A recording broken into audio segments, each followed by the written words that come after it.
Hi guys, welcome to RP couple YouTube channel. ఇప్పుడు మనం ఈ వీడియోలో అచ్చం నాటుకోడి టేస్ట్ ఉండే పారం కోడి కర్రీ ఎలా తయారు చేసుకోవాలో చూసేద్దాం రండి. ఈ కర్రీ కోసం ముందుగా స్టవ్ మీద కుక్కర్ పెట్టి కుక్కర్లో ఆయిల్ వేసి ఆనియన్స్ పచ్చిమిర్చి వేసుకుని బాగా ఫ్రై చేసుకోవాలి.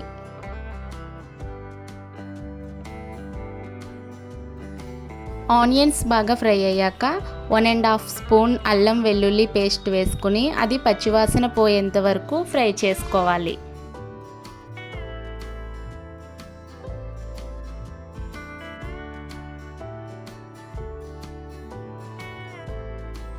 టూ టేబుల్ స్పూన్ ధనియాలు జీలకర్ర గసగసాల పొడి వేసుకోవాలి. 1/2 టీ స్పూన్ గరం మసాలా పొడి వేసుకుని వీటిని కూడా బాగా ఫ్రై చేసుకోవాలి.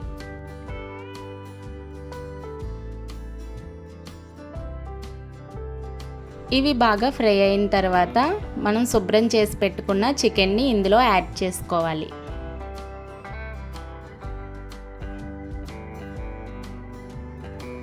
ఇప్పుడు ఇందులో 2 స్పూన్స్ కారం వేసుకుని మసాలా కారం చికెన్కి పట్టే వరకు బాగా కలుపుకొని వాటర్ వేసుకుని కుక్కర్ మూత పెట్టుకుని స్టవ్ మీడియం ఫ్లేమ్లో పెట్టి 5 విజిల్స్ వచ్చేంత వరకు కుక్ చేసుకోవాలి.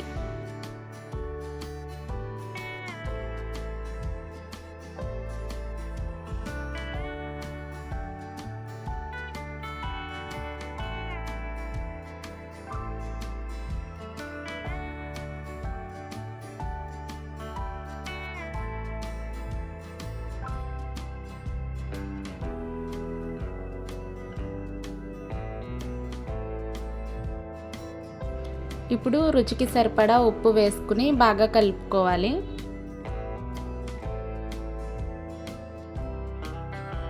లాస్ట్లో కొత్తిమీర యాడ్ చేసుకోండి.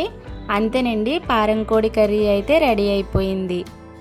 అచ్చం నాటుకోడి కర్రీని ఏమాత్రం తీసుకొని పారం కోడి కర్రీ అయితే మీరు కూడా ట్రై చేసి ఎలా ఉంది అనేది కామెంట్ బాక్స్లో తెలియచేయండి. Thank you for watching.